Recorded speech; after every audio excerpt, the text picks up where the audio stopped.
और नहीं तो पूरा किसान को मुआवजा दे। जन्म मरण सत्य है, जन्म मरण सत्य है।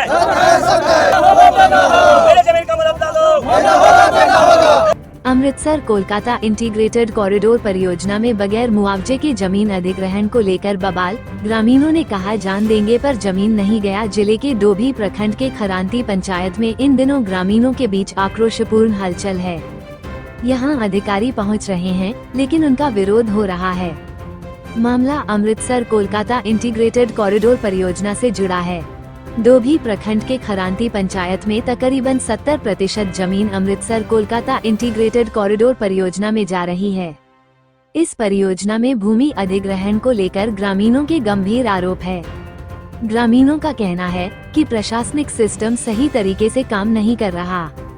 ये बिचौलियों के हाथों में खेल रहे हैं और बगैर मुआवजे के ही भूमि अधिग्रहण करना चाहते हैं। शुरू में जब ये योजना सामने आई थी तो गया केडीएम, संबंधित अनुमंडल के एसडीओ, भू अर्जन पदाधिकारी सीओ आदि के साथ ग्रामीणों की बैठक हुई थी, जिसमें तय हुआ था कि जिन किसानों की किसी भी प्रकार की भूमि होगी उनके अधिग्रहण पर उचित मुआवजा दिया जाएगा।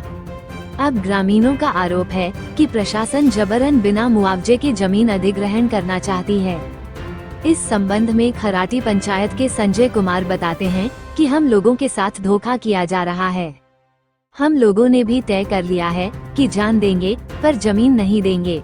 बगैर मुआवजा, बगैर नौकरी के आश्वासन के हम लोग जमीन अधिग्रहण के लिए नहीं देने जा रहे हैं। संजय कुमार ने बताया कि यहां अमृतसर कोलकाता इंटीग्रेटेड कॉरिडोर परियोजना में खराटी पंचायत की 70% जमीन जा रही है।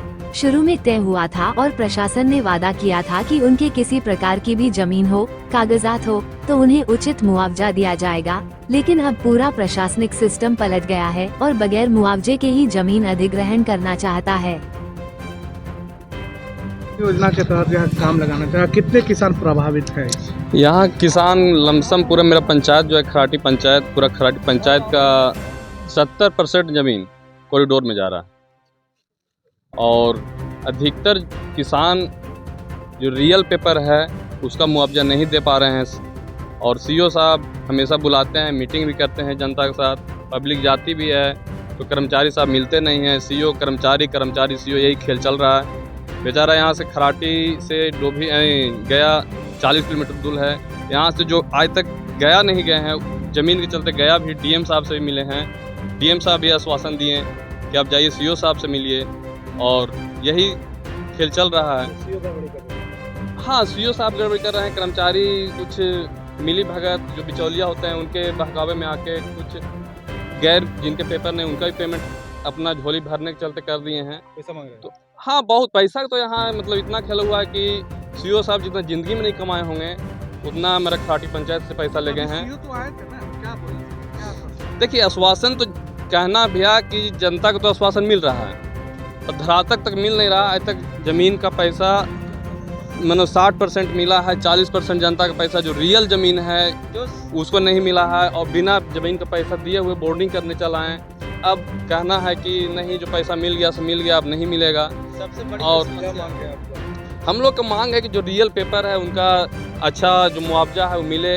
बेचारा आज के बाद इनका ज़मीन अपना दे रहे हैं, ज़िंदगी दे रहे हैं, इनका बाल बच्चा का क्या होगा। एक इंसानियत के नाते सीओ साहब सोचें कि इन पे क्या बीतेगा, इनका परिवार पे क्या बीतेगा, कहाँ जाएंगे। पहले बात हुई थी, पहले रोजगार पे भी बात हुई थी।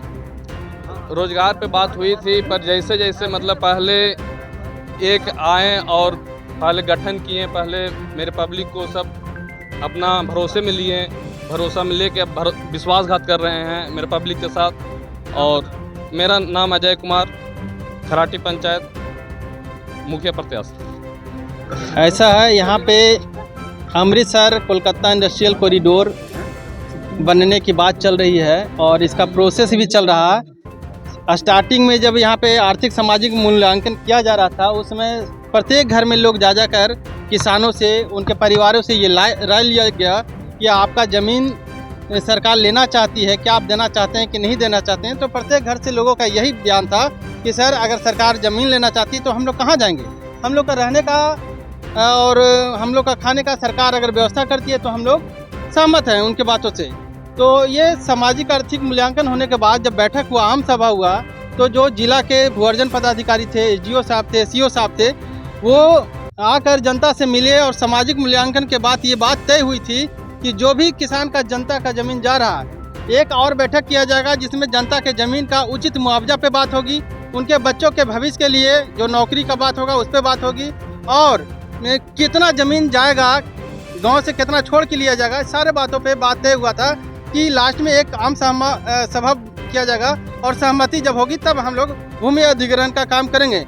लेकिन अचानक बिना आम सहमति का, बिना आम सभा का सरकार कुछ लोगों को, चंद लोगों को मुआवजा दी है, वो भी अपने मनमाने रंग से, अपने मनमाना ढंग से दी है, उचित मुआवजा नहीं दी है। और अब पिछले कल के डेट में सरकार आके बाई फोर्स यहाँ पे वो बाउंड्रीकरण करना चाहती है, तो जनता जान देगी पर जमीन नहीं देगी। कितना जमीन है तुम्हारे?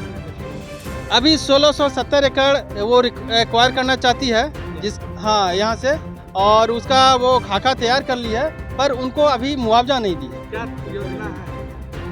अभी वो सरकार का वो जो भी ज़मीन यहाँ पे एक्वायर करेगी वो बड़ी बड़ी मल्टीनेशनल कंपनियों को वो लीज पर देगी। वहाँ पे मल्टीनेशनल कंपनियाँ आएंगी, वो मैन्युफैक्चरिंग का काम करे या फिर वो स्टोरेज का काम करे। ये तो अभी ऊपर का बात है, जो जनता का बात है वो अपना हक का बात जनता करे। ज़मीन यहाँ पे जो हमारे किसान हैं, हमारे पूर्वज हैं, कुछ ज़मीन रही है और 80% ज़मीन जो यहाँ पे हुकुमनामा 1914-15 में जो खतियानी ज़मीन था, मालिकाना हक का ज़मीन था, वो ज़मीन है जिसका परमाना बना हुआ है, केवाला किया हुआ हुकुमनामा से, और वो 80% ज़मीन वही है। मेरा नाम संजय कुमार हुआ, समाज सेवक खराटी। मेरा नाम दशरथ यादव है। हमारा ज़मीन सीओ ने नापी करवाया है, जो 5 भाई में सबका घर में हेल के नाप लिया है और कहता है बिहार सरकार है, घर छोड़ के भागना होगा। जो कि हमारा 1956 से लेके 88 तक उसका रसीद मेरे पास में है। उसके बाद भी हाँ, उसके बाद भी कहता है कि नहीं रहना होगा, बड़ा प्लॉट है, 8 बीघा का प्लॉट है मेरे घर में।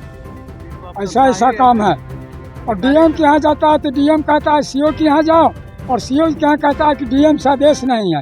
दोनों में मिली जुली चल रहा है, घुसखोरी चल रहा है। इतने बोले दशरथ यादव बढ़िया वाला करा लिया है लोग, और केवाला का कब्जा भी करे हुए है, उसको मतलब रसीद नहीं कटा, उसी के नाम पर डिमांड भी है। तो पैसा ले लिया, फिर दोबारा निकाला जा रहा है। उसको क्या होना चाहिए? उसको मुआवजा मिलेगा तभी नहीं जमीन छोड़ेगा सर। हम खेती भी कर रहे हैं, उसी से बाल बच्चा पोसा रहा है मेरा, और केवाला भी कराए हुए हैं। हाँ, मेरा जमीन है।